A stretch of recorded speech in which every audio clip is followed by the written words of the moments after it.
He steadied her elbow under the hiss of lukewarm water. Two strangers, half soaked, half shocked, stripped of pretense by an emergency shower that neither of them had chosen. In that moment, titles dissolved: billionaire, inspector, widow, man. There was only skin, steam, and the strange silence of two lives colliding where guilt met grief. Later, people would say it was fate that brought them together, but the truth was simpler and heavier. It was safety protocol. It was accident. It was a test of who they really were when the world went unplanned. And somehow, that awkward beginning would become the one moment that changed everything neither of them thought could be repaired. If this story touches your heart, don't forget to like, share, and subscribe now. Let's begin. Rain had not been forecast, yet the air over the Montana ridge smelled like it might break. The morning light came thin and sharp through tall lodge poles, glinting off steel joints and damp pine bark. Nora Bennett stepped out of the white service van, closing the door with a soft thud that echoed against the valley below. The sky bridge stretched between two glass lodges, 200 feet of timber truss, and tempered glass so slender it seemed to breathe with the wind. She adjusted her hard hat, clipped the badge of the State Infrastructure Safety Office to her vest, and muttered, "Let's see what the billionaire's dream house is hiding." The billionaire himself was nowhere in sight. She preferred it that way. Men like Cole Harrington usually arrive for the photo ops, not the structural audits. She'd heard enough about his mountain resort eco-conscious, carbon neutral, absurdly expensive to expect something between arrogance and guilt polished into charm. Inside the north wing, the corridor smelled faintly of cedar and disinfectant. Maintenance staff moved in purposeful silence. Her guide, a young safety officer named Blake, walked her toward the inspection site. "We had a sensor alert yesterday," he explained. "Probably nothing humidity issues." "Humidity is how bridges lie to you," Nora said. "Steel expands before it complains." He gave a nervous laugh. They were halfway across the suspended walkway when a sound like a wounded animal cut through the quiet, a shrill, rising alarm that made her teeth ache. Red lights pulsed along the ceiling. Blake froze, radio crackling in his hand. "Chemical sensor fault, north maintenance corridor." The voice on the radio barked, "All personnel to decon stations. Repeat, mandatory decontamination." Before Nora could ask what chemical, the sprinkler heads hissed to life. A fine mist sprayed down, not enough to soak, but enough to sting her nose with the acrid scent of cleaning solvent. "Move!" Blake shouted, ushering her toward the exit. A door slammed open near the end of the hallway, and a tall man in a plain gray shirt stumbled out, coughing. No badge, no helmet, just the air of someone too sure of his place. "This way," Blake yelled. The stranger fell into step beside them, long strides matching hers. They turned a corner, and two attendants in yellow protective gear waved them into a narrow chamber lined with white tiles and humming ventilation. A bold sign read, "OSHA decontamination. Bay. Follow protocols." Exactly. One attendant, voice muffled behind a mask, said, "Shoes off, jewelry off, outer garments in the bin. You'll both take a neutralizing rinse. 3 minutes, lukewarm, keep 12 feet apart." Nora blinked. "Excuse me, ma'am. Solvent exposure, procedure." The stranger exhaled through his nose. A quick surrender. "Well," he said dryly, "nothing like a mid-morning shower to build professional trust." She glared but slipped off her boots. Her socks clung wetly to the tile. The air smelled sterile. Metallic. The man set his watch and ring in a tray with deliberate care. His hands were tanned, steady engineer's hands, she thought instinctively, though the casual clothes didn't match the type. The attendant stepped out, sealing the door behind them with a hollow clang. A second later, warm water sprayed from twin wall nozzles, fogging the air. Nora gasped at the temperature, barely body heat, roughly 98 degrees. She turned her back to him, arms crossed, feeling absurdly human in the thin cotton undershirt they had provided. Steam rose like pale smoke between them. "So," he said after a moment, voice low and amused, You do this kind of thing often. I prefer my inspections dry, she replied. Usually I pay for better spa music. The corner of her mouth twitched before she could stop it. Through the blur, she saw him tilt his head, studying the ceiling spray like a man assessing rainfall, not propriety. Another burst of alarm sounded beyond the wall, then silence. Only the hiss of water remained. For a strange heartbeat, it felt like the world had narrowed to breath and steam. Nora tried to move aside, but the rubber mat under her boot shifted. Her foot slid. She reached instinctively for the wall and caught instead a firm grip around her forearm. The stranger steadied her with practiced ease. "Got you," he murmured. She froze. Water streaked down both their arms, glimmering where skin met skin. His hand released almost instantly, but the warmth stayed. "Thank you," she said, forcing evenness into her tone. "Hazard mitigation," he replied softly. "I'd hate to file paperwork for the state inspector's concussion." That earned him a small, reluctant laugh. The sound surprised her. It broke through the sterile hiss like a chord in a quiet room. 3 minutes, she muttered, glancing toward the timer light above the door. "Feels longer. Time always stretches when you can't reach for your phone." She turned then, curiosity edging past irritation. His face was lean, eyes steady beneath droplets clinging to dark lashes. He didn't look nervous, just present, as if embarrassment were a language he'd already learned to translate. "What exactly were you doing in the maintenance wing?" she asked. "Curiosity," he said. "Bad habit. That corridor is restricted, so I'm told," before she could press. The light over the door clicked from red to green. Fans roared, blasting warm air. The attendants reappeared with towels and paper scrubs. The stranger nodded toward her as they stepped out. "Well, Ms. Bennett, State Infrastructure, Mr. Harrington will be delighted," one attendant said, handing them a forms. "Sir, we'll escort you back to your suite once you're cleared." Nora froze halfway through signing her form. She turned slowly, the stranger hair still dripping. Towel over one shoulder was watching her with the faintest wince, caught between apology and amusement. "Mr. Harrington," she repeated. He extended a damp hand. Cole, apparently guilty of curiosity and bad timing. Her pulse stumbled once, hard. The man who had built the skyline that collapsed her old life was standing barefoot in front of her, steam curling between them. Outside, thunder rolled along the ridge, distant but closing in. She realized she hadn't yet let go of the towel in her fist. Neither had he. Between them, water dripped from the edge of the fabric, ticking onto tile like a clock counting down to something neither understood yet. The towels were thick and warm, fresh from an industrial dryer that still smelled faintly of soap and cedar. Nora sat on the narrow bench outside the decon bay, paper scrubs rustling each time she moved. A guard passed them 2 paper cups of black coffee scalding, nearly 190 degrees, and retreated with the silence of someone pretending not to see too much. Across from her, Cole Harrington leaned forward, elbows on knees, towel draped around his neck. Steam still clung to his hair, darkening the temples. The only sound between them was the hum of the vent and the slow cooling of coffee. "Mr. Harrington, are you hurt?" one of the security staff asked from the door. Nora's head lifted. The title hit her chest like a small, misplaced echo. Harrington. She tried not to react, but the syllables carried the faint clang of metal scaffolding and sirens from another lifetime. "I'm fine," Cole answered. His tone was mild, almost apologetic. No harm done except to dignity. The guard smiled, checked a clipboard, and left. The door clicked shut, leaving them alone again. Cole turned his gaze to Nora, studying her face as though searching for permission to speak. "I owe you thanks," he said at last. "Most people would have panicked in there. You managed to make it feel like a business meeting." Nora took a careful sip of coffee. It burned her tongue, exactly the distraction she needed. "I've been through worse meetings."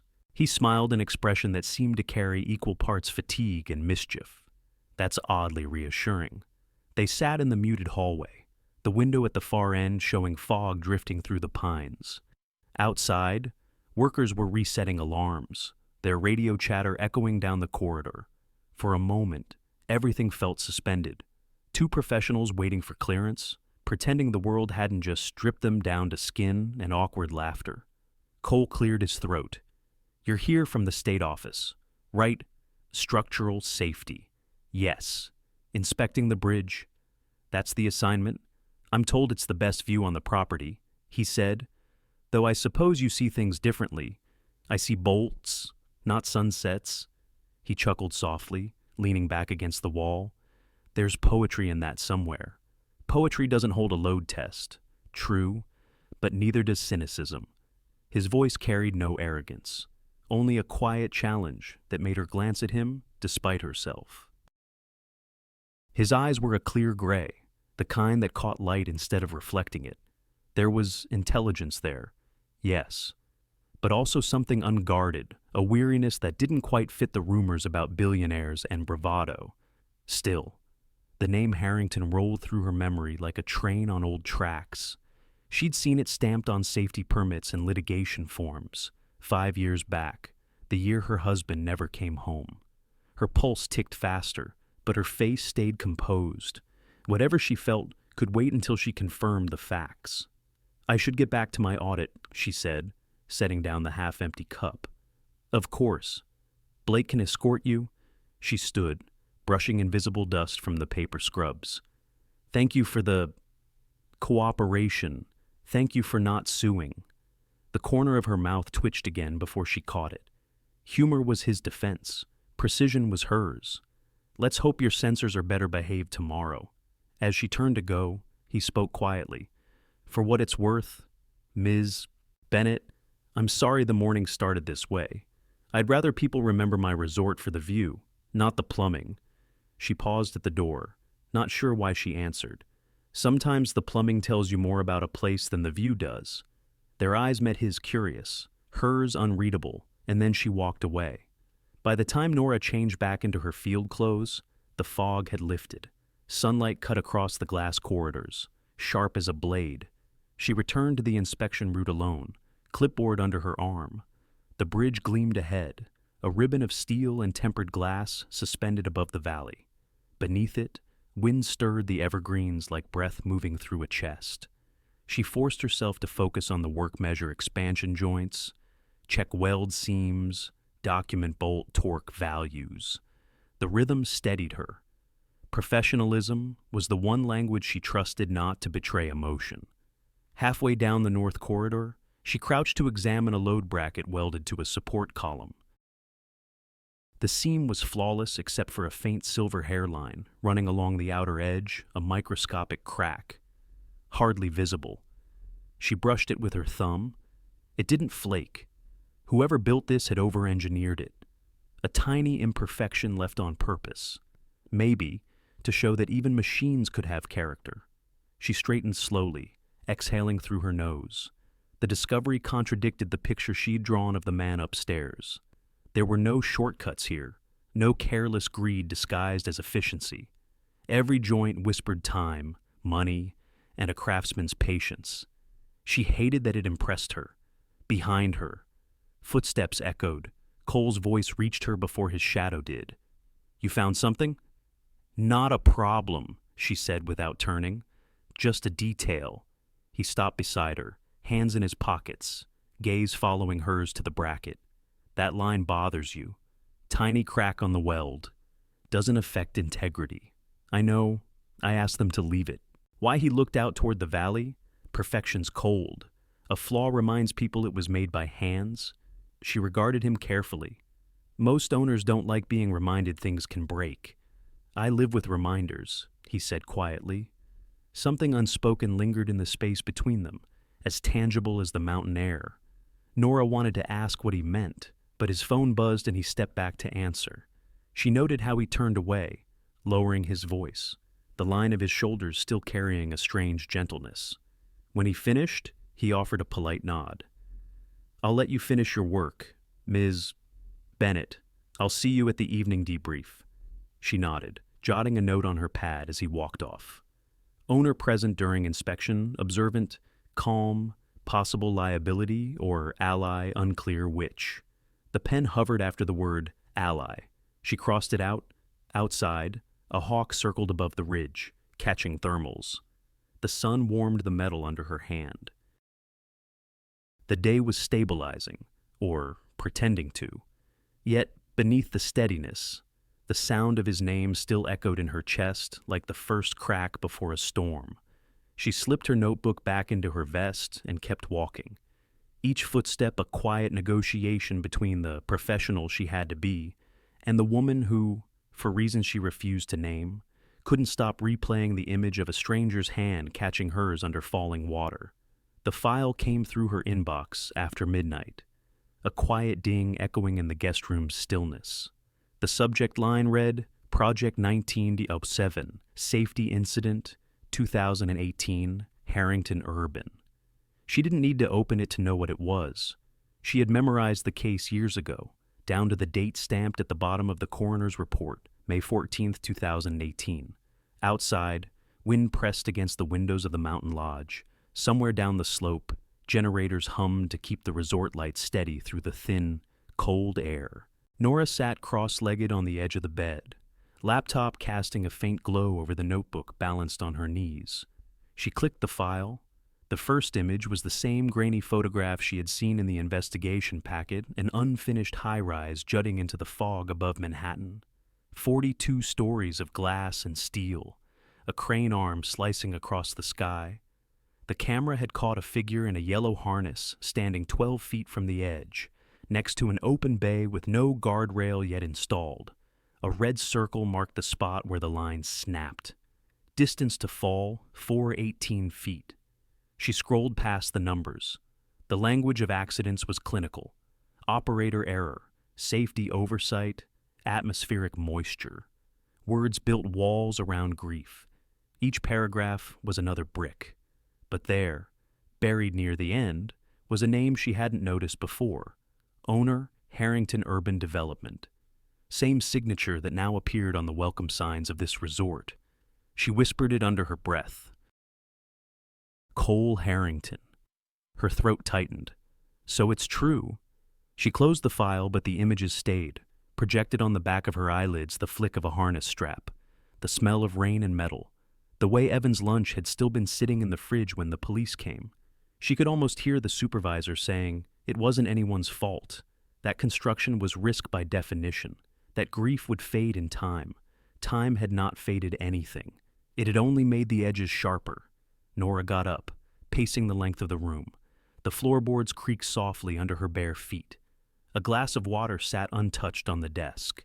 She reached for it, drank, set it down too hard.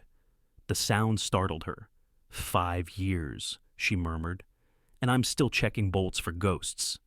The absurdity of that made her half smile. Then she heard a faint knock. She froze.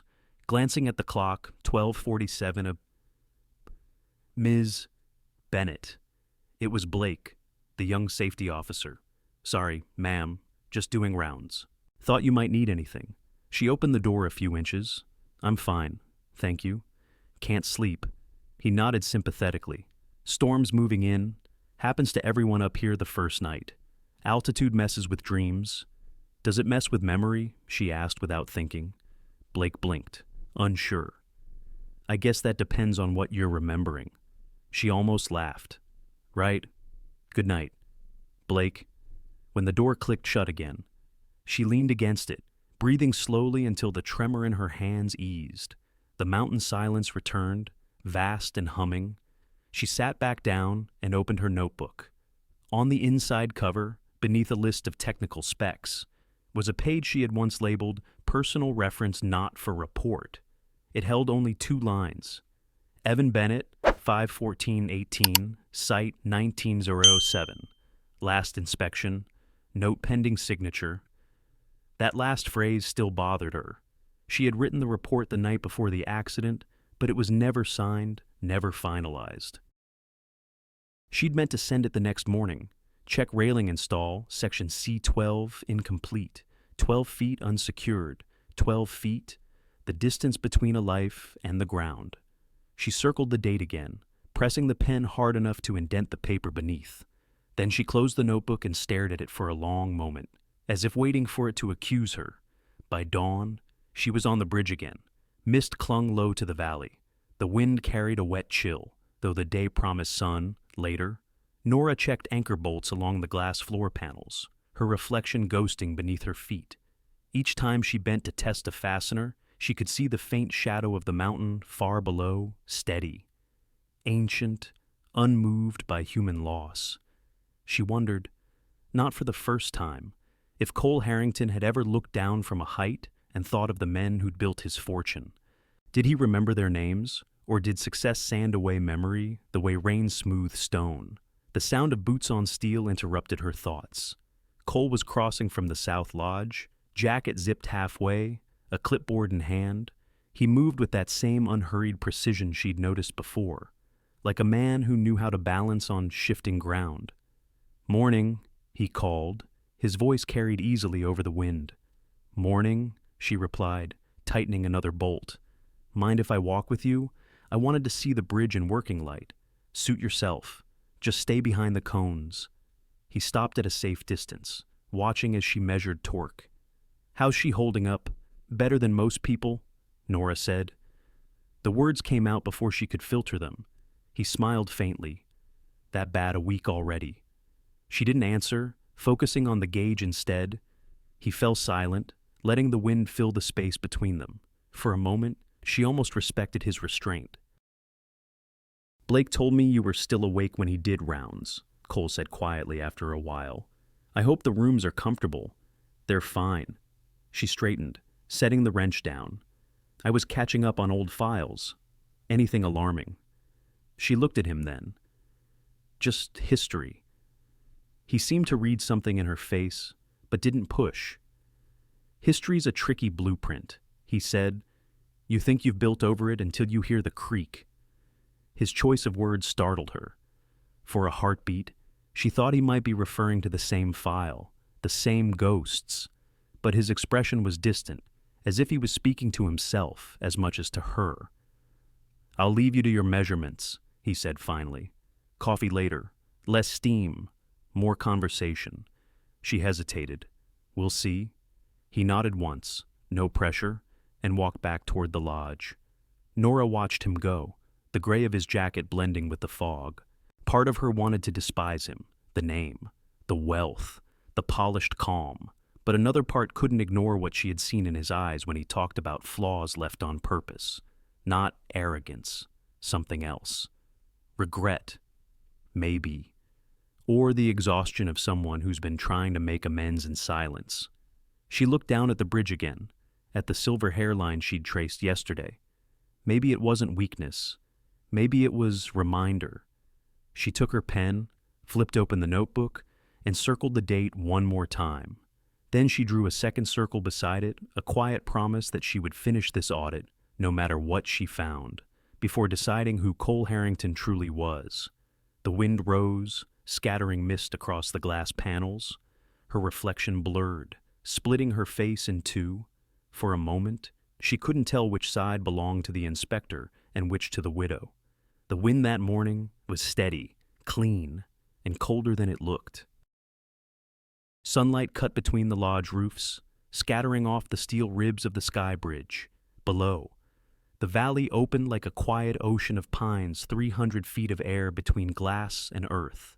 Nora pulled her safety harness tighter and ran her fingers over the railing as she stepped onto the span. The metal hummed faintly under her touch, alive with the wind's breath. Behind her, Cole's voice came through the earpiece. "Wind speeds at 22 miles per hour and rising. You sure it's safe to do this now? That's why it's called a stress test," she replied, her tone even. "Real conditions, real data." He was standing at the south anchorage, arms folded, headset clipped over his ear. Even from this distance, she could sense his restraint. The billionaire was used to giving orders. Now he waited quietly while someone else controlled the rhythm. It almost impressed her. Nora moved to the center of the bridge where the trusses crossed like outstretched wings. The glass floor showed the tops of fir trees shifting far below, a green mosaic trembling in the wind. She planted her boots on the transparent panel, took a breath. and began the vibration test. Each step sent a faint ripple of motion through the structure, calculated, predictable, the way bridges breathe when they're alive. Her heart didn't get the memo. It kept its own pace, faster than it should have. Cole's voice again. You're at the midpoint. How's the deflection? Less than 0.2 inches? Within margin? That's good to hear. She heard the sincerity and almost resented it. You sound surprised. I'm not. I'm relieved. There's a difference. She turned her head toward the south end. He stood in a blaze of sunlight, wind flattening his shirt against his frame. He looked less like a mogul than a man who'd simply learned how to stand still when the world shook. You built this bridge to show off, she said, but you overbuilt it. Some mistakes I'm willing to repeat, he answered. The line lingered between them, heavier than the wind. When the first gust hit 30 miles per hour, the bridge began to sing a low, vibrating tone that rose through the soles of her boots. The hum reminded her of a tuning fork, pure and metallic. Nora gripped the railing and waited for the oscillation to settle. The numbers on her monitor steadied, reassuring. Still within range, she called out. Cole's reply crackled through static. That sound, was that supposed to happen? Resonance? It's healthy? Healthy sounds an awful lot like haunted. She laughed before she could stop herself. It's the structure's way of saying it's alive. I believe you, he said, and somehow she knew he meant more than the bridge. The next sequence required her to cross the full span while monitoring flex sensors. She walked slowly, watching the readings change by fractions. Every so often, she'd glance up and catch him following her movement, not out of supervision, but curiosity, the respectful kind. When she reached the north end, she keyed the radio. Test complete. Structure passes all parameters. Congratulations, he said. You just proved the mountain can't scare steel. It's not the mountain that scares me. What does... She hesitated. Complacency. There was a pause long enough for her to hear her own breathing through the headset. Then he said softly, That's what I left behind. Nora turned toward him, surprised. He had stepped onto the bridge now, walking at an even pace, the wind tugging at his sleeves. She waited, unsure if she wanted him closer. You left your company, she asked as he stopped a few feet away. The city division? Yes, Harrington Urban. Her pulse spiked at the name, but she masked it with professional detachment. Why? He looked past her toward the valley. Because I got good at ignoring my own discomfort. You start telling yourself accidents are numbers, deadlines are gospel. Then one day you wake up and realize you built monuments out of apology. She studied his profile, the hard lines softened by wind and sunlight. He didn't look proud of what he'd said. He looked tired. You make it sound noble, she said. It wasn't. It was necessary. He met her eyes then.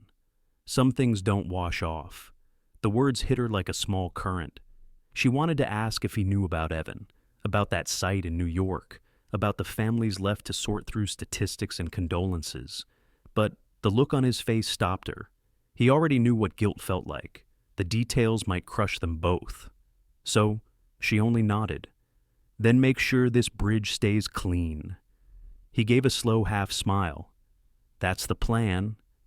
They finished the inspection in silence, walking the 180-foot span side by side. The air had warmed just enough for the glass to stop fogging under their boots. Below them, the river caught light like a sheet of silver.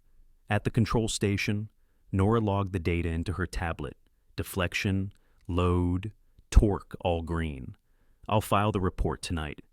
Cole stood nearby, arms folded, gaze tracing the cables overhead. You make it look easy. Experience, she said. And nerves. Both good anchors? She didn't answer. The tension between respect and resentment twisted inside her like a strand of wire impossible to straighten. Impossible to cut. She printed the day's checklist and signed it with deliberate strokes. Inspection complete. When she handed it to him for the owner's acknowledgement, he glanced down, then back up with a small smile. You complimented the weld team on sections D, F, and J yesterday, he said. Right, Samuel Price, Leanne Morris, Ann Tyler Finch. Nora blinked. You remember their names? Why wouldn't I? Most executives remember budget lines, not people. I used to be most executives. The simplicity of his tone disarmed her. No boasting, no justification, just fact. She found herself searching for something sharp to say and came up empty. Good memory, she murmured, turning away. He nodded, slipping the signed sheet into a folder. Good work, Ms. Bennett. The bridge is lucky to have you. The compliment shouldn't have mattered. It was professional, impersonal, routine. But somehow, standing there in the sunlight, hearing her own name spoken without pity or distance, she felt something shift, a small, reluctant crack in the wall she'd spent 5 years perfecting. Cole started to leave, but then he paused. You know, when I built this bridge, people said it was too ambitious for the terrain, that it would never stand. And yet it does, she said. He smiled faintly. Maybe some things are worth the test. Nora watched him walk away across the span, the wind tugging at his shirt, the cables vibrating softly above him. She stood there for a long time, holding her clipboard like a shield she wasn't sure she still needed. The bridge beneath her feet was steady, strong, measured, alive, but in the quiet that followed, she couldn't tell if the tremor she felt came from the steel or from somewhere deep inside herself. The dining hall smelled like roasted carrots and something warm enough to make the air hum. A handwritten sign taped to the guest restaurant door read, "Closed for private event, kitchen over capacity." Nora stood reading it twice, half relieved, half uncertain. She had planned to eat alone, maybe with a sandwich from her room fridge, and catch up on her field notes. Before she could turn back, she heard a voice behind her. Looks like the mountain had other plans. Cole Harrington stood in the hallway, sleeves rolled to his forearms, expression apologetic but amused. Our celebrity chef decided to host a pop-up for donors. The main kitchen's out of commission until midnight. I was headed to the staff mess if you'd like real food instead of conference fruit. She hesitated. Staff mess, plain food, no spectacle. You'll like it. He started walking before she could decline. Against her better judgment, she followed. The staff hall was nothing like the glossy restaurant upstairs. It was smaller, the lighting softer, the tables worn smooth by elbows and laughter. The air smelled of pot roast, garlic mashed potatoes, and cornbread baked in a 12-inch skillet that sat cooling on the counter. Around the long table, half a dozen ranch hands and maintenance workers were already gathered, trading jokes between mouthfuls. Cole motioned for her to sit beside him. Rule 1 here, first come, first served. Rule 2, no titles. One of the cooks, a woman with silver hair tied in a bandana, ladled food onto their plates. We were short on salad tonight. Ms. Bennett, Nora said. And I'm fine without greens. Cole grinned.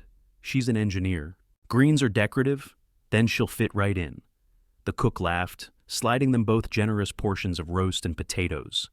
The first bite nearly silenced Nora.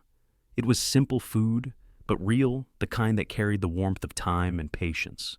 She hadn't realized how hungry she was until that moment. Across the table, 2 ranch hands argued about which winter had been the worst, 09 or 13. The younger one swore that frost had cracked a steel gate clean in half.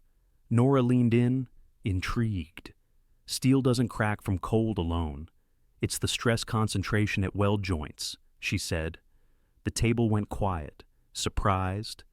Then the older hand laughed. You hear that? Boss lady knows her metal. Cole raised his cup of water. To the only person here who can prove us all wrong with math. The group chuckled and went back to their stories. For a while, the talk drifted to Montana winters, the way wind carved shapes into snowbanks, and how the cold made every sound sharper. Nora listened more than she spoke, watching the ease with which Cole blended into the crowd. He laughed softly, not louder than anyone else, never performing ownership. The men and women around him didn't look at him with fear or forced politeness. They looked at him the way people look at someone who shows up when it matters. She hadn't expected that. Halfway through dinner, someone turned on a small radio near the sink. A country song crackled through something about lost time and rain on old tin roofs. Cole tapped the table in rhythm with a spoon. The gesture was absent-minded, but it carried rhythm, like he needed something steady under the chatter. Nora found herself matching the beat with her fork without realizing it. He noticed. Musical, she shrugged. My husband was guitar. I was the metronome. He didn't pry, just nodded, eyes softening in a way that made her pulse skip. Good bands need both. The table fell into a comfortable quiet, filled only by the clink of utensils. The cook brought out another pan of cornbread, its crust golden and cracked just enough to show steam. Last round, she said. Any takers? Cole gestured toward Nora. She's earned it. Past my bridge with flying colors. Someone at the table raised their cup. To bosses who show up, he said, grinning at Cole, and to inspectors who don't faint on the glass floor. Laughter rippled around the room. Nora managed a smile, but inside, something tightened. She couldn't help noticing the way they looked at him. Affection, trust, the kind of respect that couldn't be bought. It wasn't the expression she'd expected people to have for a man like him. She glanced at Cole. He took the toast with a modest dip of his head, saying nothing, but the corners of his eyes crinkled with a quiet gratitude.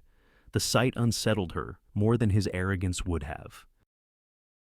She remembered the reports she'd read, the polished PR statements after the accident, the words, "Our hearts go out to the families." They had sounded like marble smooth, cold, permanent. Yet the man sitting beside her didn't sound like marble at all. He sounded like someone trying to be human again. The conversation shifted to lighter topics. A mechanic described how the snowplow once got stuck in the maintenance tunnel, and Cole had helped dig it out himself. Another worker teased, "You should have seen him with a shovel." Ms. Bennett looked like he was trying to outdig guilt. The laughter that followed was genuine, not cruel. Even Cole laughed. Nora did too, though the phrase outdig guilt landed deeper than she expected. When dinner ended, people began stacking plates and wiping tables. Cole rolled up his sleeves further and carried a tray to the sink.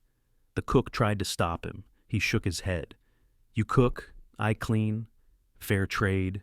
Boss, you pay the bills, not the dishes." Someone called. "I'm better at dishes," he said lightly. Rinsing a plate. Nora found herself helping without thinking, drying plates, folding napkins. The small rhythm of teamwork felt strangely comforting, like a sound she'd almost forgotten. When everything was done, the others drifted out into the hallway, leaving her and Cole by the counter. The overhead light flickered once, then steadied. Outside the window, the moon had risen over the ridge, turning the snow patches silver. "Thank you for letting me crash dinner," she said quietly. He leaned against the counter, drying his hands on a towel. "You made it better. That's not what most billionaires tell inspectors. I've stopped speaking for billionaires." She looked at him, half smiling. "Do you ever regret it, leaving the city, the money, the spotlight?" He thought for a long moment before answering. "Sometimes I miss the noise, but then I remember what it drowned out." The words lingered in the air, soft but heavy. Nora wanted to ask what exactly he'd been drowning, but she didn't. Some truths needed silence around them to be heard. Instead, she reached for her jacket. "Good night, Mr. Harrington." "Cole," he corrected gently. "Good night." "Cole." He watched her walk to the door, hands tucked into her pockets. As she stepped into the hallway, the murmur of voices from other rooms faded, leaving only the echo of the toast still hanging in her mind to bosses who show up. She wondered if ghosts ever showed up too, or if they simply waited at the edge of every kindness, reminding her that warmth always came with an ache. It was late afternoon when the warmth of the day began to drain from the corridors, leaving behind a hum of machinery and the faint metallic scent of heat on steel. Nora waited by the boiler room door, clipboard clutched tight enough to crease the paper.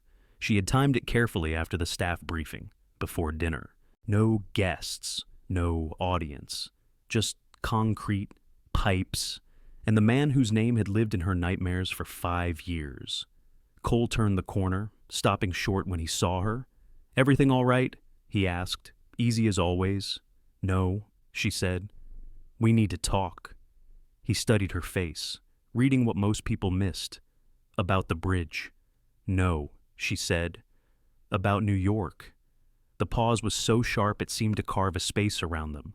The rhythmic hiss of the boiler vents filled it. Cole's brow furrowed. New York site, 1907. 42 stories.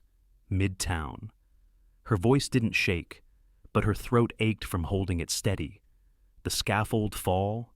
He went very still, eyes fixed somewhere past her shoulder as though searching the years. Then he nodded once, slowly. I remember. Of course you do. He met her gaze.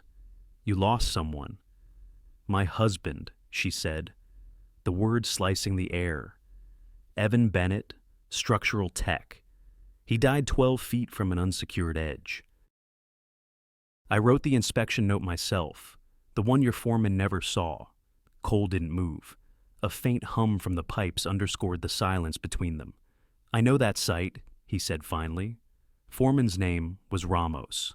Scaffold vendor, Harlan and West. Missing tie-off point near column C. The precision startled her. He remembered every detail. I was in New York that week. He continued quietly. The schedule had slipped 6 days. I signed the acceleration order. She blinked, anger burning through disbelief. You're telling me you remember the paperwork. I remember the sound of the call that came after. Nora's breath hitched. And what did you do? Mr. Harrington, send condolences. Write a check, make it go away. I fired a foreman who was already broken, he said, voice low, and told myself it would fix something. It didn't. Her hand trembled, the clipboard biting against her palm. So you knew.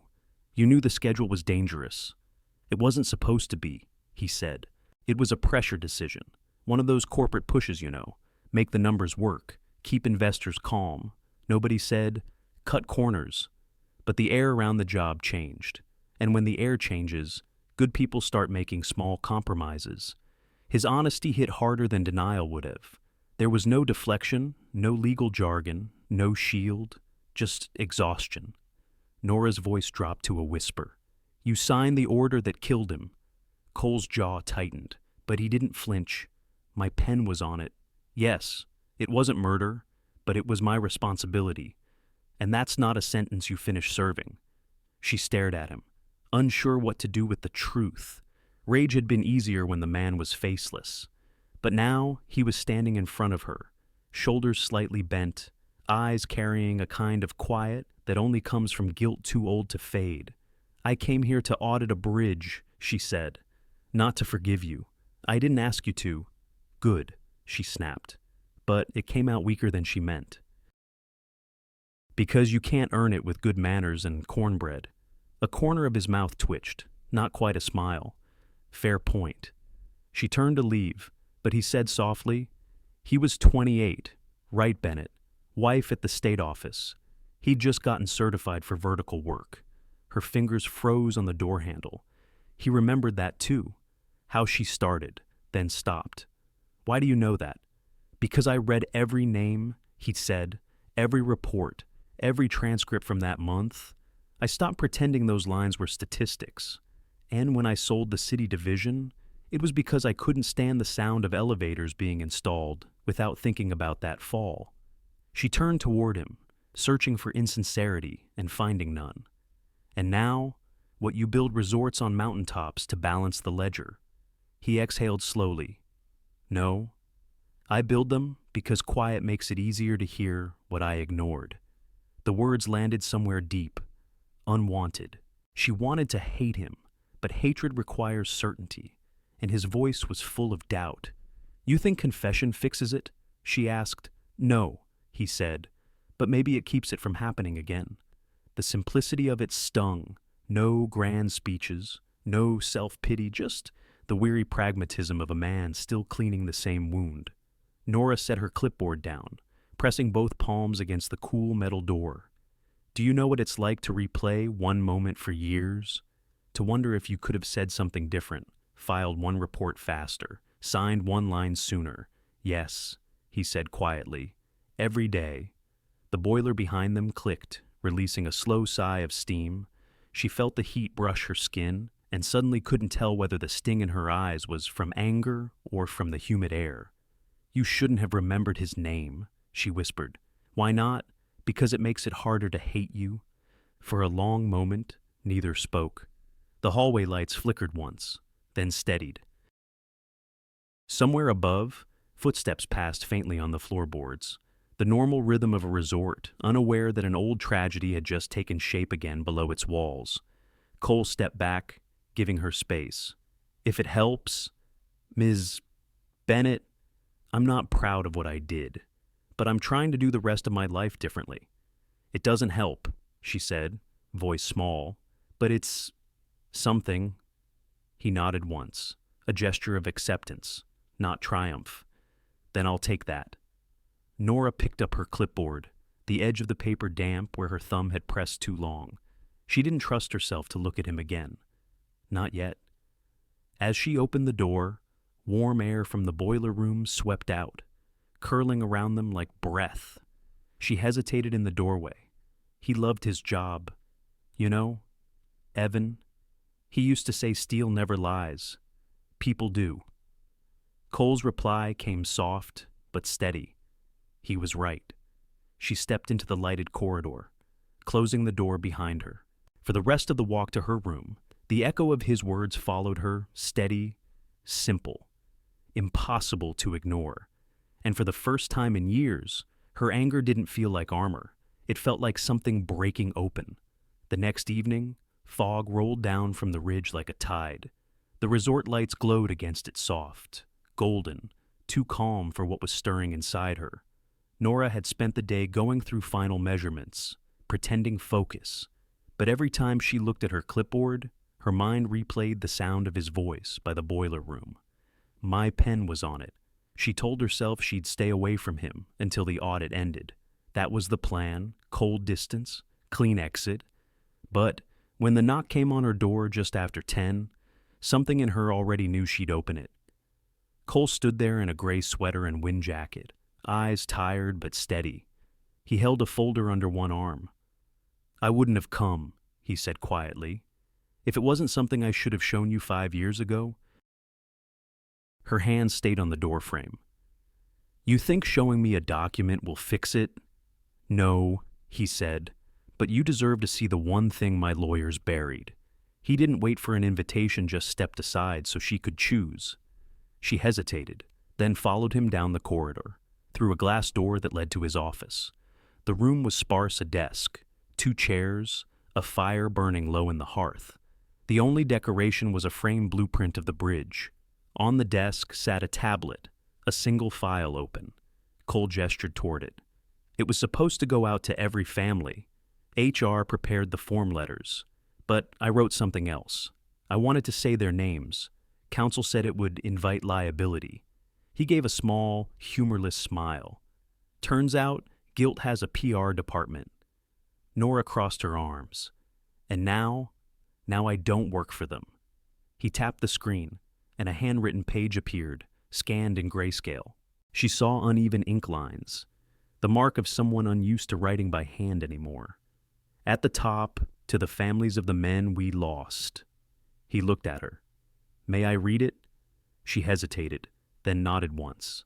He sat, voice low but clear. "I have spent years building things meant to last longer than I will, but permanence is not the same as integrity.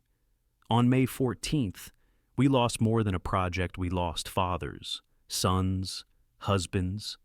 Their names are not footnotes to progress. They are the measure of it." His voice wavered slightly, and she could see his throat tighten. He swallowed, went on.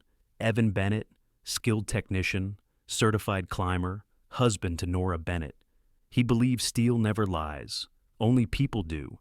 He was right. The responsibility for his loss belongs not to one man, but I will carry it as if it does." The fire popped, a small spark leaping in the silence that followed. Nora couldn't breathe for a moment. Hearing Evan's name spoken with such quiet care twisted something deep inside her, a place she'd walled off so long She'd forgotten what it felt like to ache instead of burn.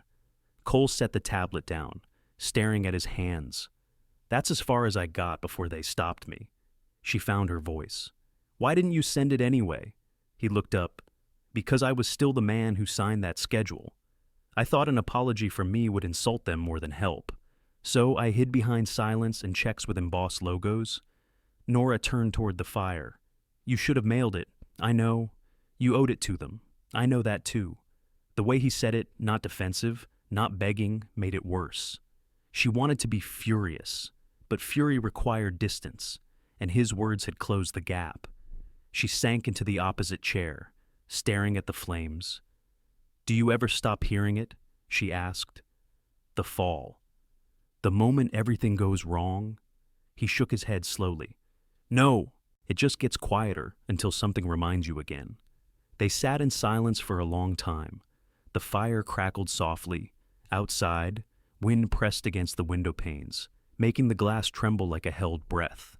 "I used to dream," she said at last, "that Evan would walk through the door and tell me it was all a mistake, that someone else fell, that I'd wake up before the news came.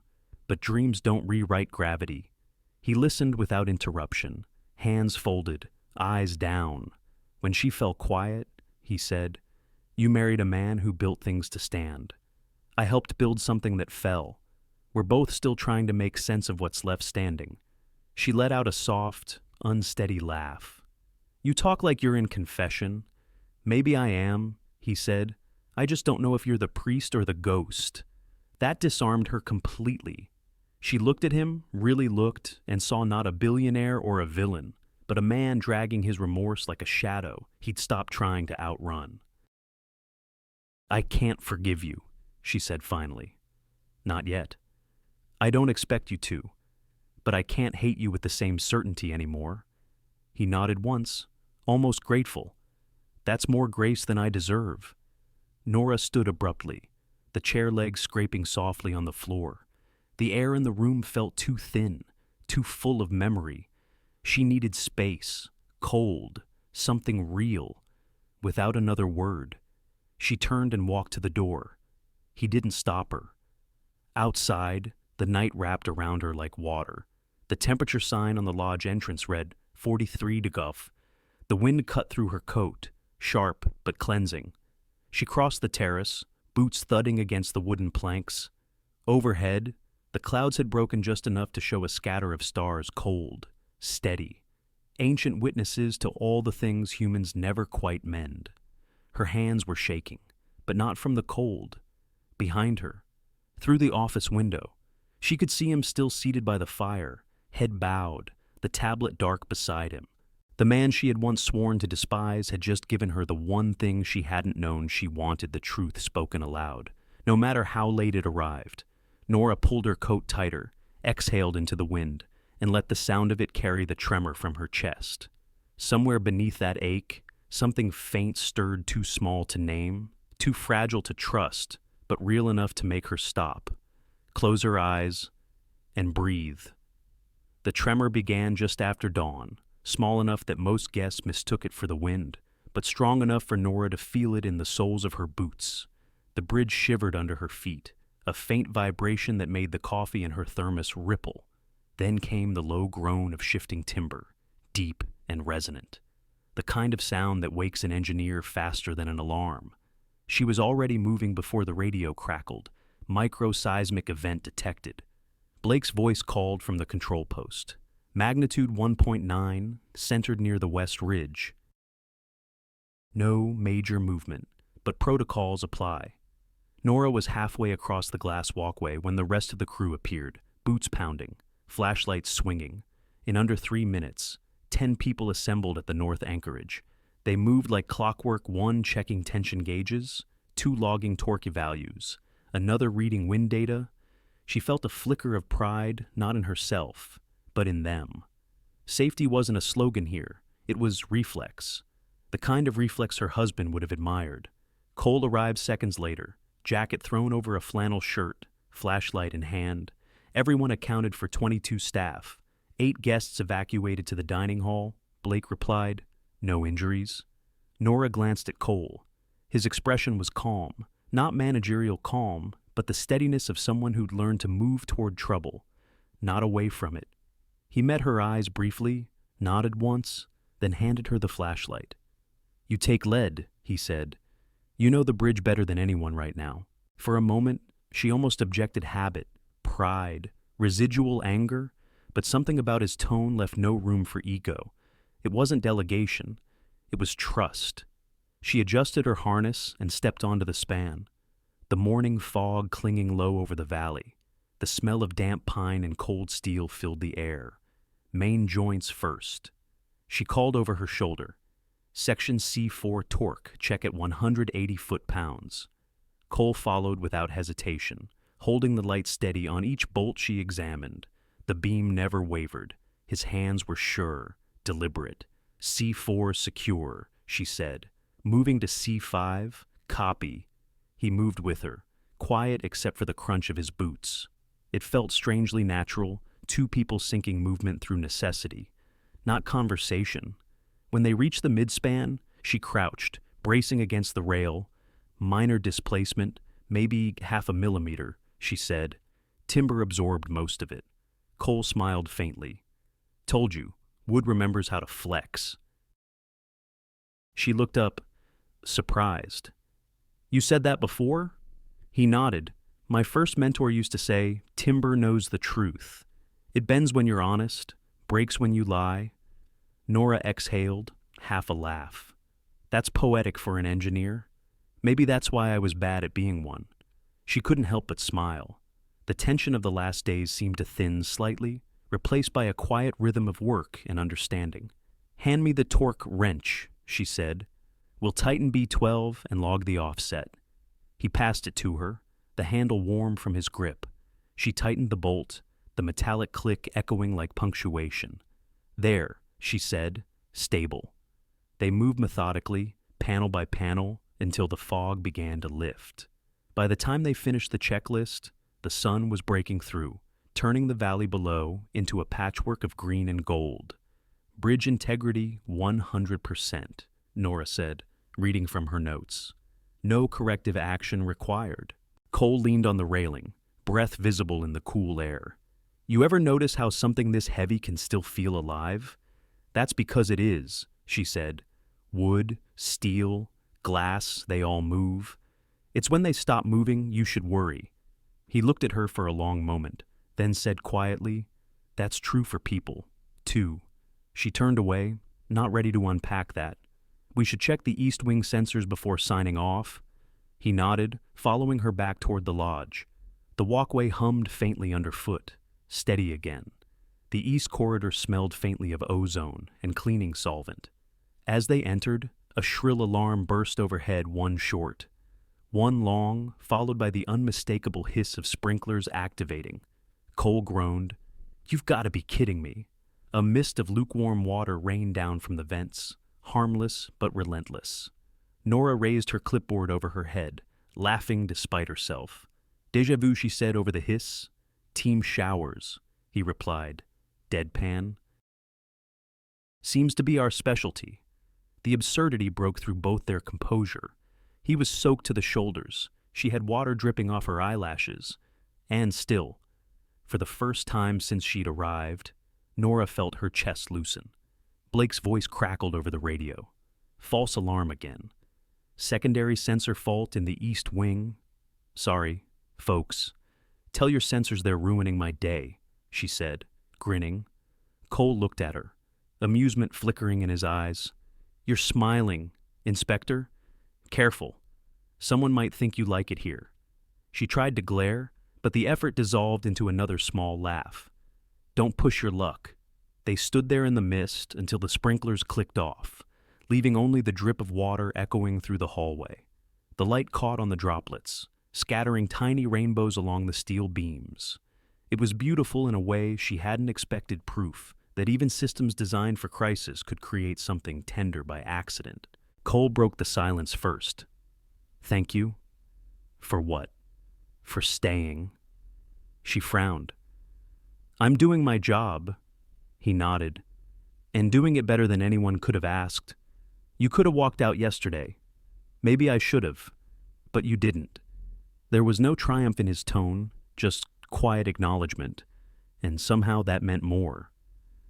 Nora brushed a strand of wet hair from her face, eyes on the valley beyond the window. You know what's strange, she said. When the quake hit, I didn't think of Evan first. I thought of the bridge. That's not strange, he said gently. That's healing. She shook her head, uncertain, or distraction. Either way, you kept it standing. Their eyes met, and for the first time, the silence between them didn't feel heavy. It felt earned. Outside, the fog finally broke apart, sunlight spilling over the treetops. The crew below packed up their gear, laughter floating faintly up through the open windows. Life, as always, kept moving. Nora looked down at her soaked notebook, ink smudging the edges of her notes. You know, for a place that prides itself on safety, your sprinklers have terrible timing. Cole smiled. Maybe they just know when people need cooling off. She rolled her eyes but couldn't suppress the warmth curling behind them. The floor underfoot was solid, the structure steady. For the first time in a long time, she didn't feel like she was balancing over emptiness. Maybe timber did know the truth that some things bend without breaking, and that was its quiet kind of grace. By midweek, the mountain quiet had been broken by the hum of news vans. They arrived like vultures that had read a weather forecast, 3 of them parked by the resort gate, lenses glinting through the morning mist. The headline hit first. Widow Corner's billionaire safety inspector confronts past tragedy in Montana retreat. Nora read it on her phone at breakfast, hands cold even though the mug of coffee was hot enough to burn. The photo showed her stepping out of the east wing, sunlight on her face, and Cole a few feet behind her. The angle made it look like pursuit, not proximity. She closed the phone, breathing hard through her nose.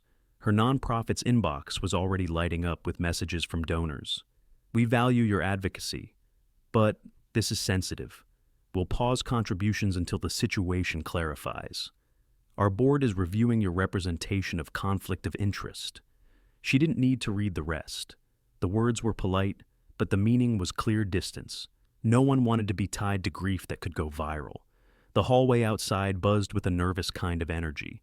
Staff huddled near the elevators, whispering. A guard nodded respectfully when she passed, but his eyes slid away too quickly. When she reached the admin office, Cole was already there, jacket off, sleeves rolled, a half-eaten sandwich abandoned next to a laptop, streaming a news feed. The reporter's voice was syrupy, confident. Sources tell us Ms. Bennett lost her husband in an accident connected to Mr. Harrington's former company. Now, fate has brought them together again. But is it closure or confrontation? Cole muted the screen.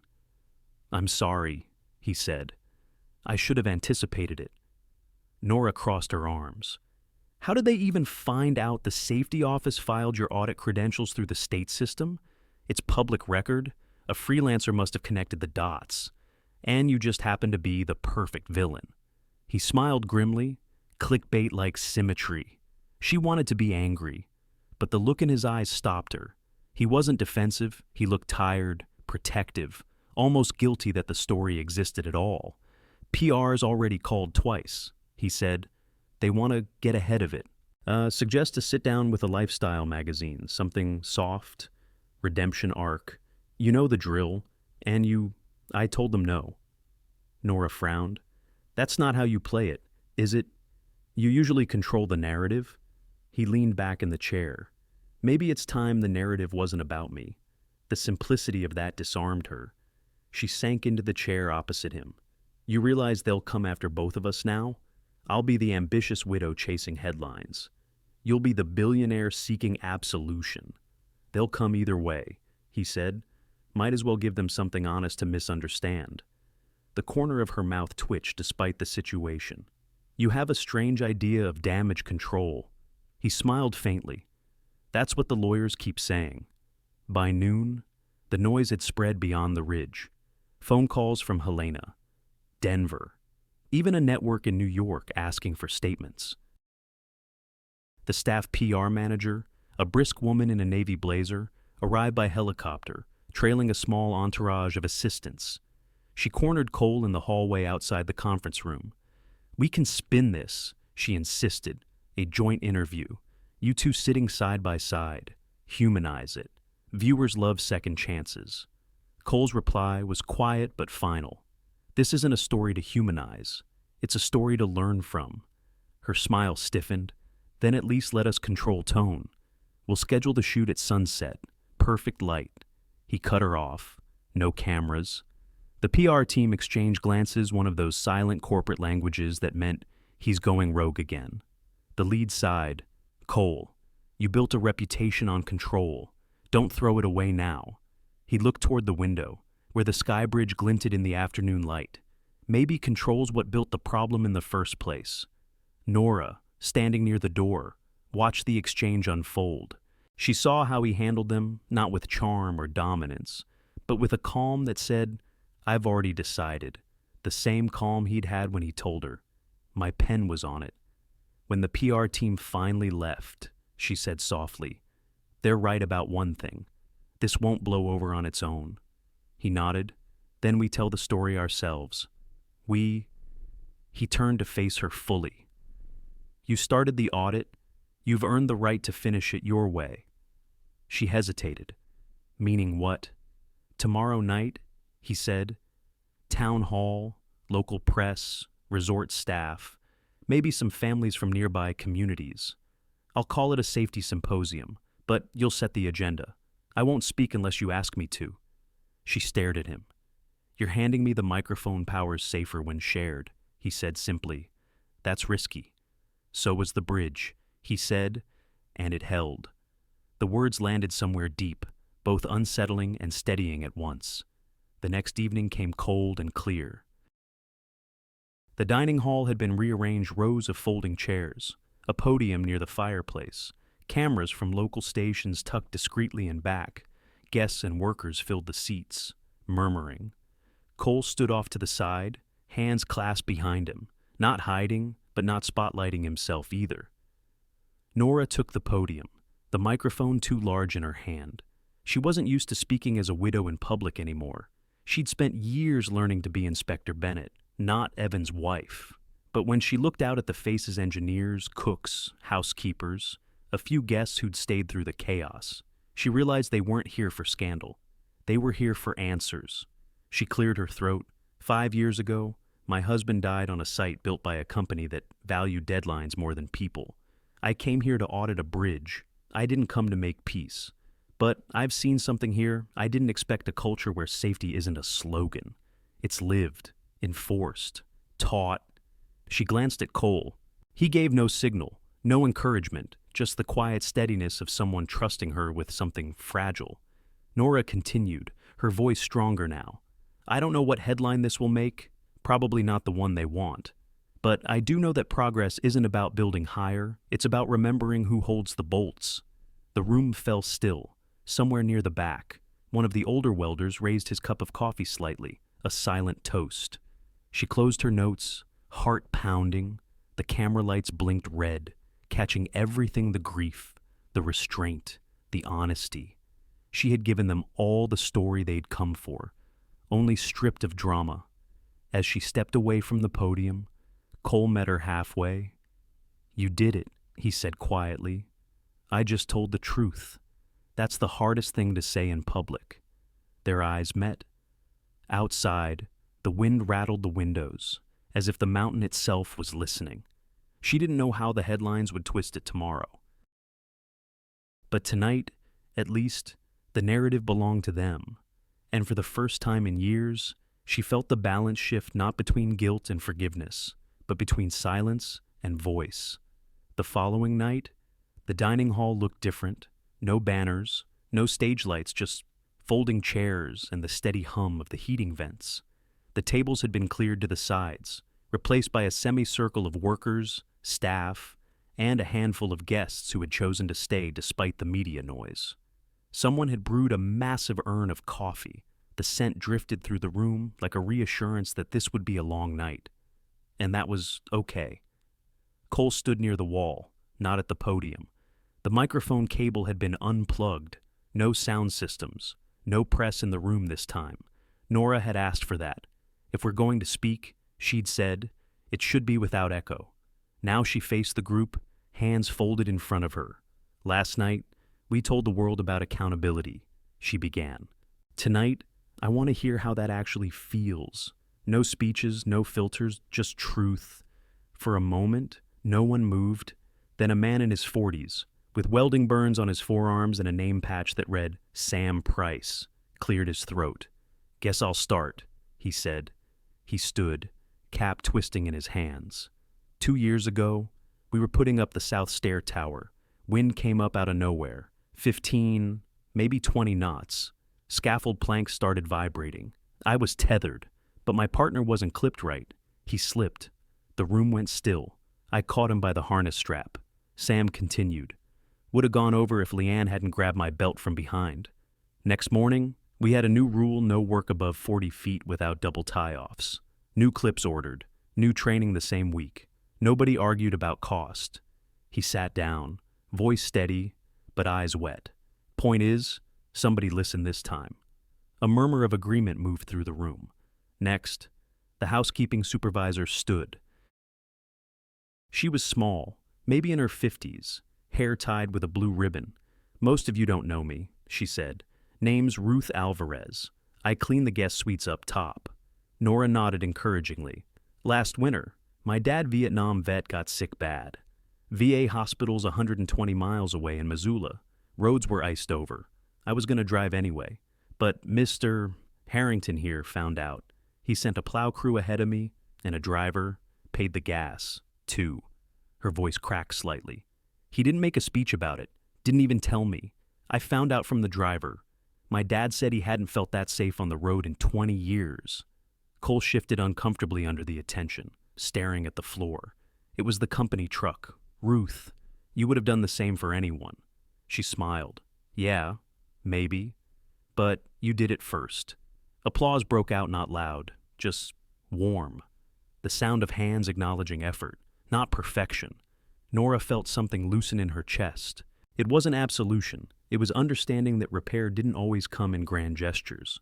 Sometimes it came in seatbelts fastened, plows sent, bolts tightened when no one was watching. She looked around the room, anyone else silent stretched. Then, at the back, an older man stood, broad shoulders under a faded work jacket, gray hair cropped close. His face had the lined, sun-creased look of someone who'd spent a lifetime outdoors. I'm Frank Dwyer, he said, retired foreman, New York Division, back in the day. Cole's head snapped up. Nora's breath caught. The man's voice was calm, almost too calm. I was there, Frank said. Site 1907. I signed those weekly reports. We all did. We knew the pace was too fast, but no one wanted to be the one to call it, so we just signed. And then the accident happened. The words dropped like stones into water. Nora gripped the back of her chair. You were his foreman. Frank nodded. Evan Bennett worked under my section. Good kid. Careful. That morning he came to me about the open bay. Said we needed the railing in before lunch. I told him to mark it for next shift. Then the crane stalled. We all got distracted. He swallowed, eyes glistening. When they said someone went over, I knew before they told me who.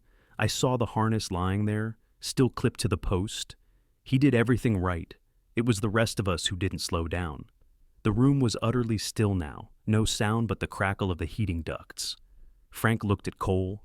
You took the blame because your name was on the letterhead. But the truth is, we all signed that pace. Me, the foreman, the inspectors, the planners. You pushed, sure. But we didn't push back. Cole didn't answer. He just nodded once, jaw tight, as if accepting the weight without fighting it.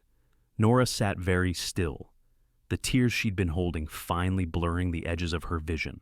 Shared guilt didn't erase loss, it only reshaped it, made it human instead of monstrous. After a long moment, she spoke. Thank you, she said softly, for saying that. Frank nodded, took off his cap, and sat down again. No one spoke for a full minute. Then Ruth the housekeeper rose halfway. "Maybe that's how we fix it," she said gently. "Not pretending the bad stuff never happened, just making sure it doesn't win." A low hum of agreement moved through the room. Someone passed around paper cups of coffee. The atmosphere shifted from tension to quiet solidarity. People began to talk again, not in speeches, but in simple sentences, stories of near misses, small improvements, things done right after learning the hard way. Nora found herself listening, pen forgotten in her lap. Each voice was another bolt tightened in the structure of something new, a culture that didn't need PR polish or scripted apologies. When the meeting finally thinned, Cole approached her by the coffee urn. His eyes were red, but his voice steady. "Thank you for letting them speak." "It wasn't mine to let," she said. "It was theirs to take." He nodded, thoughtful. "Still, you opened the door." She didn't answer right away. The room was nearly empty now, chairs stacked, echoes settling, outside the windows. The snow had started falling again, soft flakes catching in the amber light. Nora looked at him, the weight of years sitting between them, lighter now, but still real. "You know what's strange?" she said. "For the first time, I think I can remember Evan without seeing how he died." Cole's eyes flickered with something she couldn't name: relief, sorrow, maybe gratitude. "That's how you know he's still part of what stands." She smiled faintly. "Maybe timber's not the only thing that knows the truth." The words hung there a moment, quiet and true, before dissolving into the hum of the heating vents. Outside, the snow fell heavier, muffling the world until it sounded like breathing.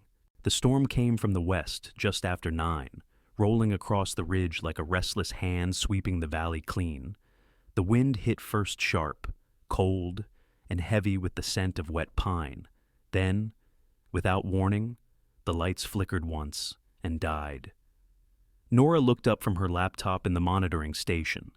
The control panels went black, screens fading to their own reflections. A second later, the emergency radio crackled alive. Power outage on the sky bridge. Guests caught mid-span. Repeat, power cut mid-span. She was already on her feet, flashlight in hand. The storm howled outside, rain turning the glass corridor into a tunnel of shifting shadows. Cole met her at the door, jacket thrown over his shirt, headlamp clipped to his collar. "They're stuck about halfway," he said. "Security's trying to reach them from the lodge side, but the wind's pushing 40. Then we go from here," Nora said. "South access. We'll have to walk it." He hesitated only long enough to grab another flashlight. "You're sure it's stable?" She gave him a look that was half challenge, half reassurance. "If it's not, you'll be the first to know." They stepped onto the bridge, and the night swallowed them whole. The wind pressed against the glass walls, making them hum in a low, resonant tone. The cables sang deep, metallic notes that rose and fell like a breathing thing. Rain streaked down in silver lines, catching the light from their headlamps. The air smelled of ozone and fear. Cole's boots clanged softly on the steel floor grates. "How bad can the sway get?" he asked, his voice half curiosity, half self-control. Nora walked ahead, shining her beam on the nearest joint. "Depends on the gusts. At 35 miles per hour, you'll feel rhythmic lateral movement maybe 3 inches side to side. It's meant to flex, not fight." He gave a tight laugh. "Flex, not fight. Wish people worked that way." "Some do," she said, glancing back at him. "Some learn the hard way." Another gust slammed the side of the bridge. The cables thrummed. One of the overhead braces gave a long, vibrating moan. Cole's breath hitched too quick, too sharp. The sound of it caught her attention. "You're not fond of heights. Are you fond?" He tried to smile. "I build them. Doesn't mean I like them moving." "Then stop thinking of it as falling," she said gently. "Think of it as dancing, energy transfer, not collapse." He looked at her through the beam of the headlamp. "You always narrate physics in a storm." "It helps me," she said, "and maybe it'll help you." She raised her voice slightly, not shouting over the wind, but speaking with rhythm, steady as a heartbeat. Each cable has a tensile strength of 240,000 pounds. That's about 70 times what we weigh combined. The deck plates are tempered, designed to flex 1.5 inches before stress reaches yield point. Right now, it's breathing, exhaling stress through motion. Her words cut through the panic like a metronome through noise. The numbers didn't matter as much as the cadence, calm, deliberate, certain. He followed her step for step, and little by little, his breathing slowed. "Keep talking," he said quietly. "All right," she said, eyes on the walkway. When wind hits from the side, it doesn't just push, it lifts. The bridge translates that into torsion twist, not break. That's why you hear the hum. It's the sound of release. Another gust came, stronger this time, rocking the bridge. The handrails vibrated like the strings of a giant instrument. Cole reached instinctively for the nearest support beam, then stilled his hand midway, catching himself. "Relax your knees," she said, calm but firm. "Let it move under you." He exhaled, nodding. "You really do sound like you're reading a bedtime story to a storm. Would you prefer equations?" "No," he said. "Keep the bedtime version." They kept walking. The faint beam of his light caught the shapes of two guests huddled near the far door, silhouettes trembling in the wind. "Almost there," Nora called. "Hold on." The bridge swayed again, harder than before, forcing her to grab the railing. She felt her balanced tilt boots slipping slightly on the wet steel. Cole reached out without thinking, his fingers brushing her elbow, steadying her back to center. It wasn't possession. It was alignment, a moment where fear met trust halfway. His hand lingered only long enough for her to regain footing, then dropped away. "Got you," he murmured, echoing words from another lifetime in another shower of water. Nora looked at him, breath visible in the cold air. "Thanks," she said. Again. "Seems to be a pattern. Try to keep it occasional." The faintest smile crossed his face. Quick as lightning. Gone just as fast. When they reached the stranded guests, Nora guided them carefully toward the south end, while Cole checked the emergency latch. Within minutes, the lights flickered back on, first a flicker, then a flood of white running the length of the bridge like veins coming alive. The hum softened. The sway eased. The younger of the two guests started crying softly, half from fear, half from relief. Nora handed her a reflective blanket, murmuring something gentle. Cole watched, quiet, his hand resting on the railing, as though he could feel the bridge's pulse easing under his palm. When the guests were safely inside, the two of them lingered alone on the now empty span. Outside, the wind still roared, but it sounded different, less like threat, more like applause. Cole turned off his headlamp. "You were right," he said. "It's dancing." She smiled faintly. "See, not everything that moves is falling." They stood side by side in the dim emergency light, the glass panels reflecting pale versions of themselves. Two people who had spent years holding up structures while quietly collapsing inside. For the first time, she realized she wasn't afraid of the dark anymore. It wasn't empty. It was full of sound cables singing, rain ticking, breath steady. Cole broke the silence with a low laugh. "You know, if the sprinklers go off again right now, I might start believing this bridge has a sense of humor." She laughed too, softly, the sound catching in the rhythm of the storm. "Maybe it's just testing if we've learned how to stand still." Outside, lightning flashed far across the valley, illuminating the glass walls in white. For a second, their reflections overlapped her outline inside his. Two forms momentarily merged by light. Then the darkness returned, gentle and complete. The bridge hummed once more, alive beneath their feet, not a monument to guilt anymore, but to balance. To motion that didn't destroy, but steadied. And when the next gust came, neither of them reached for the rail first. They simply leaned into it, together. The air on the East Coast felt different, heavier somehow, wetter. The salt in it came not from mountains, but from proximity to an ocean that didn't care who you were. Nora stood at the gate of Greenwood Cemetery, her suitcase still in the trunk of the rental car. It had been 5 years since she'd walked this road, 5 years since she'd stopped trying to talk to the name carved in granite. She carried a single envelope and a small, framed photograph, 3 by 5 inches, printed on matte paper. It showed the ridge above the resort, the morning after the storm, the bridge cut through the fog like a silver thread, the timber glowing gold beneath the sun.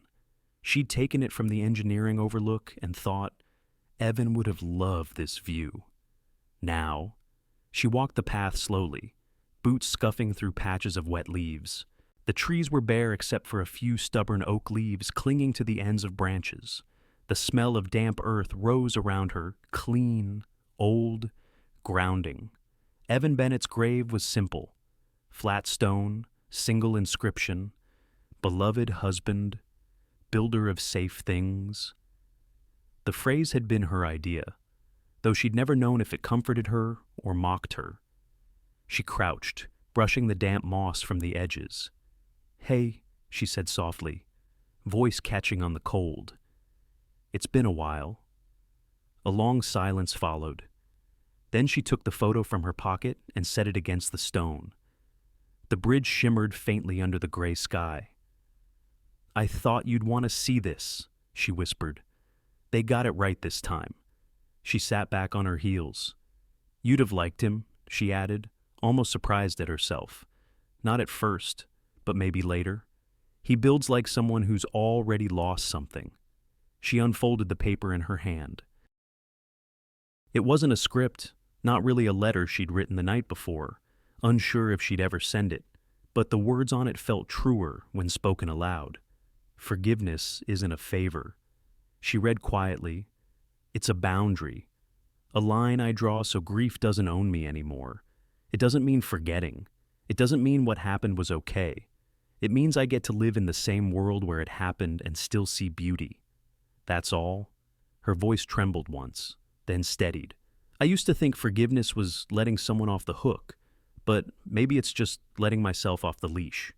She folded the paper again, pressed it flat against the ground beside the photo, and placed a small river stone on top to keep it from blowing away. Then, almost without thinking, she pulled out her phone and opened a blank message to Cole. Her fingers hovered for a moment before typing, "Greenwood Cemetery. Lot 42B. Come if you want, stand back if you should." She hit send before she could change her mind. The next 3 days passed in slow, quiet hours.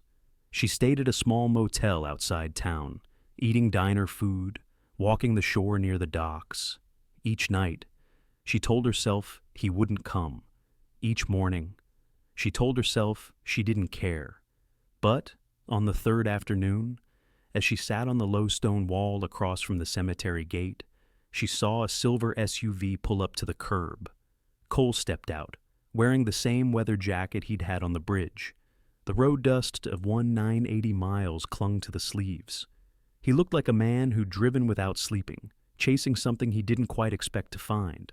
He didn't cross the street right away, just stood there, hands in his pockets, gaze lowered, as if asking permission from the air itself. She watched him for a moment, trying to decide how she felt. Anger didn't rise, neither did pity. Only a strange, quiet certainty like seeing a storm arrive from far away, beautiful and inevitable. Finally, she lifted her hand and waved him over. He crossed slowly, stopping a few feet from her. "I didn't want to intrude," he said. "You didn't?" she replied. "You came exactly the distance I asked." He nodded, his expression unreadable. "Long drive?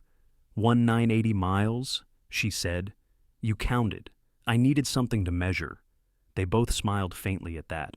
Then silence settled again, thick, but not suffocating.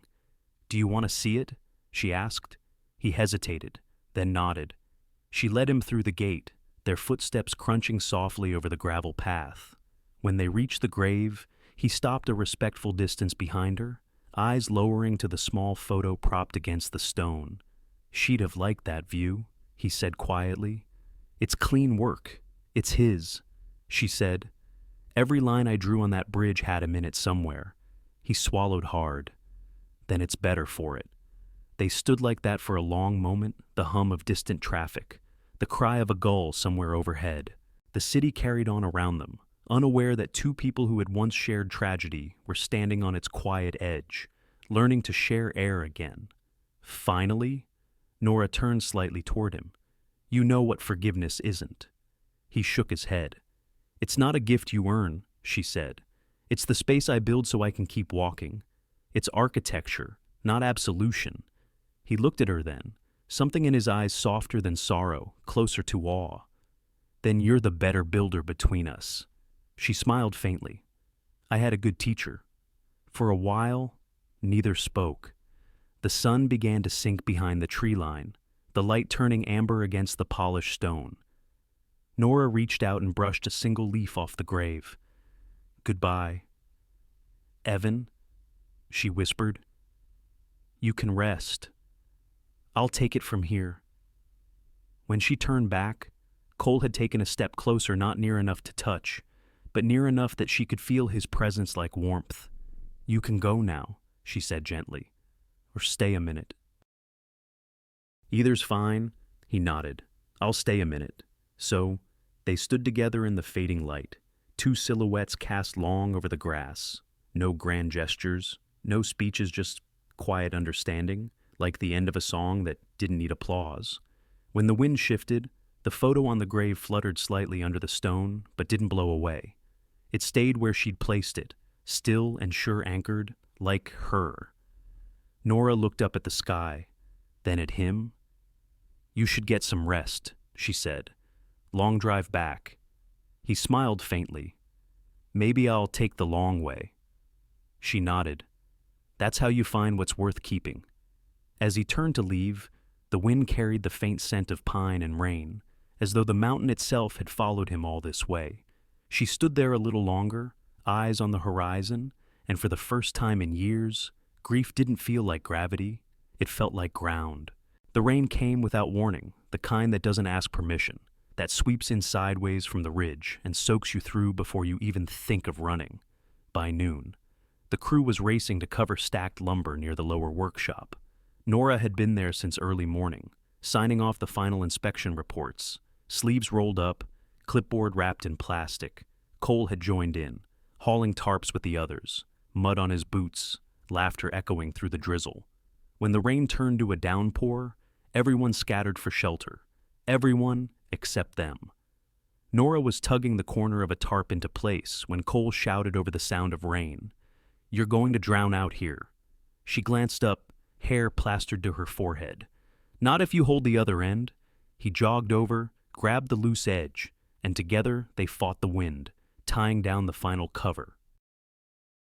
By the time they finished, both were drenched, not the polite kind of wet, but soaked through to the skin, heavy with rain and laughter. They looked at each other, breathing hard, rain running in rivulets down their faces.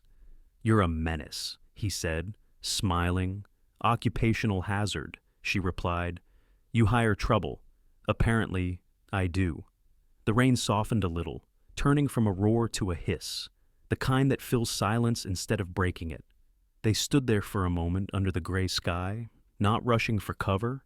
It felt good, honest. Then Cole tilted his head toward the side of the building. "There's an outdoor rinse station by the maintenance bay. Hot water line still works. You'll catch hypothermia otherwise." She arched an eyebrow. "You're suggesting another shower." He grinned, voluntary this time.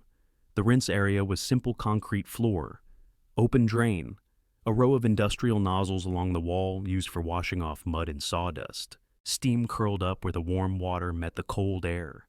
Someone had left a rubber mat by the corner, worn smooth from use. Nora stepped under the spray first, fully clothed. The shock of heat made her gasp and then laugh, a full, unguarded sound that carried across the bay. Still terrible timing. "Harrington." She called over the hiss of water. He joined her under the next nozzle, turning the valve until another column of steam rose. "I like to think it's poetic symmetry. From emergency decontamination to elective spa day progress," he said, grinning. The water ran off their jackets, pooling around their boots. For a while, they said nothing. The sound of it, the hiss, the patter, The faint echo against concrete filled the space with a kind of calm that neither had known how to ask for. It wasn't awkward this time. It wasn't a test. It was choice the simplest, most human kind of cleansing. She closed her eyes, letting the warmth seep into her shoulders. "You know," she said after a moment, "the first time this happened, I thought the universe had a cruel sense of humor." He chuckled softly. Maybe it did, or maybe it was just impatient. She opened her eyes, looking at him through the curtain of water. Impatient for us to stop pretending everything has to be explained. She smiled faintly. "You're getting better at the poetic stuff. Bad influence," he said. They stood there like that, water falling steady between them, until the rain outside became a soft whisper against the roof. The mist from the showers blurred the world beyond the bay, wrapping them in a small cocoon of warmth and sound. Nora reached down, peeled off her soaked gloves, and let them drop with a soft slap to the mat. "I don't know what happens next," she said quietly. "I'm not sure I even want to label it." Cole nodded. "We don't have to, but I do know this." She continued. "I don't need rescuing, not from the past, not from you." "I never wanted to rescue you," he said. "I just wanted to stand where the water hits and not step away first." That made her look up. His face was wet, hair plastered back, eyes steady, not pleading, not proud, just present. The sight of it stirred something deep in her, something neither grief nor romance could name. "You're doing it again," she said softly, talking like a man who used to build cathedrals instead of condos. He smiled, just barely. "Maybe I finally remembered what foundations are for." The water hissed louder for a moment as the heat cycled back through the pipes. She watched the steam rise around them, familiar and strange all at once. "Do you think," she asked after a long silence, "we could ever build something that lasts not in concrete, but in presence?" He tilted his head. Presence, two people showing up, no stage lights, no speeches, just being there. He nodded slowly. "That's the only kind worth building." She studied him for a moment longer, then reached out tentative at first and took his hand. It was soaked and warm, fingers calloused, palm steady, no grand gesture, no symbolism, just touch, simple and real. He didn't move, didn't tighten his grip, didn't ruin it by speaking. The silence between them was the closest thing to prayer either of them had known in years. The hiss of water softened, then stopped. The air filled with dripping, the slow rhythm of droplets hitting concrete. Steam swirled between them like breath. Nora finally let go, just enough to step back, smiling. "Next time," she said, "let's try staying dry." "Where's the fun in that?" he replied. She laughed, brushing wet hair from her forehead. "You're impossible. Persistent," he corrected. "There's a difference." Outside, the rain began again, lighter this time, almost musical. Through the open doorway, the sky bridge glowed faintly in the distance, its timber glistening under the stormlight. The bridge that once divided them now looked like what it had always been, connection, suspended but strong. She looked at him, then back at the bridge. "You know," she said, "that first shower wasn't about chemistry. It was about survival. And this one?" She smiled. "Choice." They walked out together into the drizzle, the ground slick beneath their boots, laughter trailing behind them like a quiet echo. There was no promise, no cinematic embrace, just two people moving at the same pace, no longer pulled apart by what had been lost, but aligned by what remained. The rain caught the last bit of daylight and turned it silver. Their reflections shimmered faintly in the puddles, blurred, imperfect, alive. And as the water found its rhythm again, Nora thought maybe the fire they'd found wasn't the kind that burned. Maybe it was the kind that warmed. It began, fittingly, with a ledger. The kind printed on thick paper, lines crisp, corners squared, the kind that Cole Harrington once lived by. But this one wasn't for profit or projections. Its first entry, written in careful handwriting that wasn't his. Read Harrington Bennett. Institute for Workplace Safety. Dedicated to those who taught us that no schedule outruns a heartbeat. The words were Nora's. He'd asked her to write the dedication himself, but she refused. You don't name something after the past just to keep it company, she'd said. You name it so the next person knows where not to step. And now, a year later, the new training facility stood just beyond the timber line of the resort, a glass and wood structure that echoed the lines of the sky bridge but faced east instead of west. At sunrise, the whole building filled with gold light, as if reminding everyone who entered that awareness was its own kind of dawn. Nora ran the institute, entirely independent. The capital had come from Cole, but the ownership rested with the workers themselves, engineers, site inspectors, welders, and foremen who had once signed reports like Frank Dwyer's. They were the new stewards of safety, the ones who would ensure no one had to learn the cost of oversight the hard way. Cole called himself a donor and nothing more. It's not penance. He told her the day he signed the transfer papers. It's a receipt for what the world taught me. Now. As he stood outside the dedication hall, he watched a line of workers and guests file through, stopping to read the bronze plaque set into the wall. Some reached out to touch it, just a fingertip, brushing the words the way people do with things they want to remember. A camera crew from a small regional station hovered nearby, waiting for quotes. Cole declined. Ask the director, he said, nodding toward Nora. She was talking with a group of apprentices near the display case that held the first page of the safety manual. Her expression was animated, hands moving as she explained a new inspection method. He couldn't hear the words from where he stood, but the tone was unmistakable, equal parts teacher and believer. She wasn't a widow telling a story anymore. She was an architect of change. When she finally saw him across the room, she smiled that rare, unguarded smile that still startled him every time. She excused herself and walked over, wiping a smudge of dust from her sleeve. You didn't have to come, she said. I didn't want to miss the ribbon cutting. You hate ceremonies. I like this one, he said. This one fixes things. She studied him for a long moment. You're learning to let things stand on their own. I had a good teacher. Outside, the sun was climbing higher, burning the mist off the valley. Through the window, the sky bridge gleamed the same one that had once been a stage for misunderstanding and fear. Now it was the first stop for guests who visited the Institute, a working symbol of what had been rebuilt with intention instead of ego. Every visitor crossed it slowly. Some paused midway to read the small bronze sign fixed to the handrail. Structural engineer Nora Bennett, design consultant Cole Harrington. Inspection complete, safe to cross. That last line had been her idea. It wasn't required by code, but she said it felt like a benediction.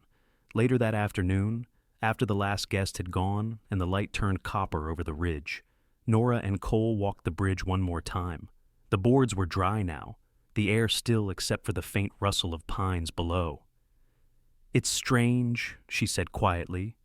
The first time I stepped on this bridge, I thought it was a test. Now it feels like a promise. He nodded, fingers resting lightly on the railing. You turned it into one. They reached the center, where the glass floor offered a view of the valley 300 feet below. The reflection of the clouds moved across their faces like passing ghosts, gone as quickly as they came. Evan would have liked this, Cole said after a moment.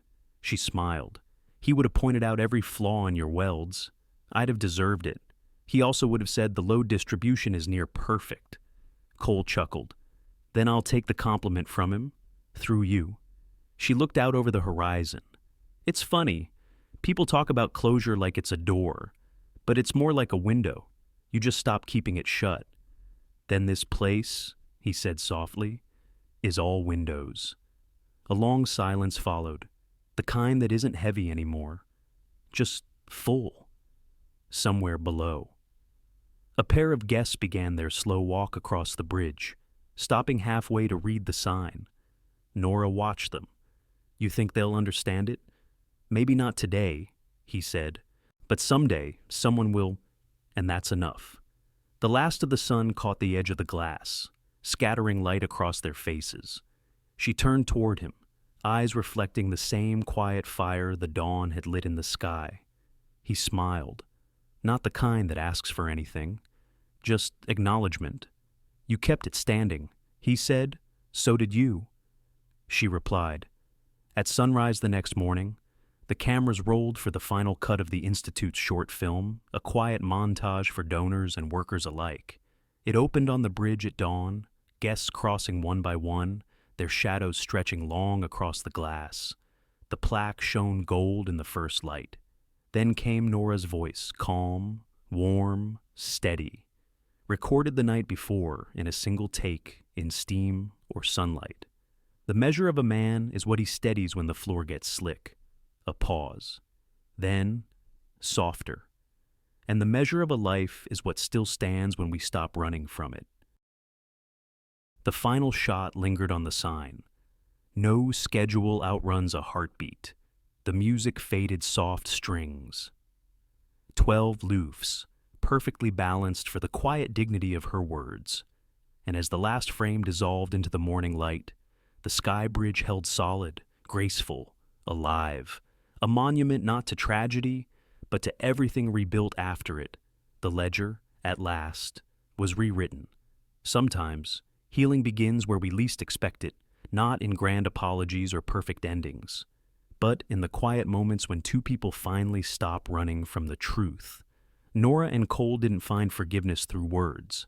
They found it through presence, through showing up when the floor got slick, through listening instead of defending, through standing still when the wind could have pushed them apart. Life rarely gives us clean resolutions. What it gives us, if we're brave enough, are chances to rebuild not what was lost, but what can still stand. Maybe that's what grace really is, the courage to steady someone else, even when our own hands still tremble. And maybe love, in its simplest form, is just learning to walk across the bridge again, together. Thank you for being here with us, for listening, for feeling, and for letting this story find a place in your heart. Every like, every share, every subscribe helps us keep this space alive, a space for stories that remind us of our shared humanity, our quiet courage, and the light that still exists even after loss. Together, we can keep telling stories that touch the soul and bring a little more kindness into the world. From all of us at Shining Stories, thank you, truly.